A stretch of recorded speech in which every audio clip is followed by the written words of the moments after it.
Case তো করছি sir, কোনো ইয়া নাই, আমি বাড়ি ঘরে থাকতে পারি না স্যার। আমি একটু বিপদে আছি। বিএনপি একজনে আমার বাড়িঘর দখল করে রাখছে।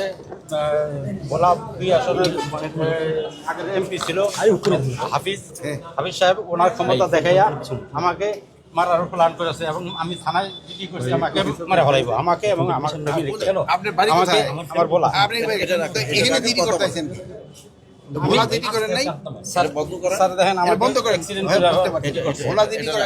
জিডি করছি স্যার, কোনো অ্যাকশন নাই। ওই ওনার লোক কেস তো করছি স্যার, কোনো ইয়া নাই, আমি বাড়ি ঘরে থাকতে পারি না স্যার। যে ভোলা সদরে স্যার। স্যার আপনার সাথে আমি দেখা করে, আমার সাথে দেখা করতে আসেন, এটা একটু নোট করে দাও আর ওখানে বলে দাও। RICL TMX, যুগের পর যুগ স্থাপনা থাকে মজবুত। ভোলাতে আমাকে বিএনপির একজনে খুব টর্চার করতেছে এবং আমাকে মারিয়া লেবু হুমকি দিছে এবং কবির তার বাপের নাম মফজল হোসেন, তা আমার জায়গা দখল করে রাখছে এবং 50 লাখ টাকা চাঁদা দাবি করে।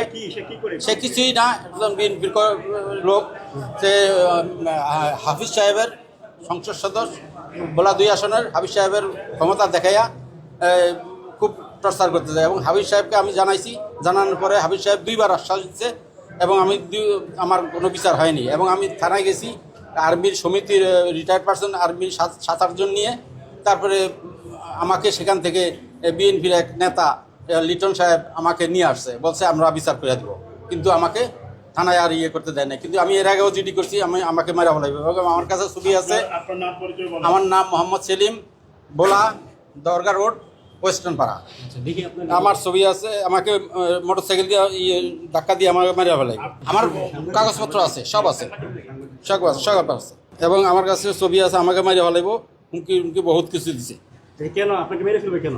আমার 200% জায়গা দখল করে রাখছে। আমি আসছি এখন স্বরাষ্ট্রমন্ত্রীর সাথে দেখা করার জন্য। স্বরাষ্ট্রমন্ত্রীর কাছে আমি আমার কমপ্লেন জানাইব। উনি বলছে, আমাকে আশ্বাস দিছে উনি এটা সমাধান করবে ইনশাল্লাহ।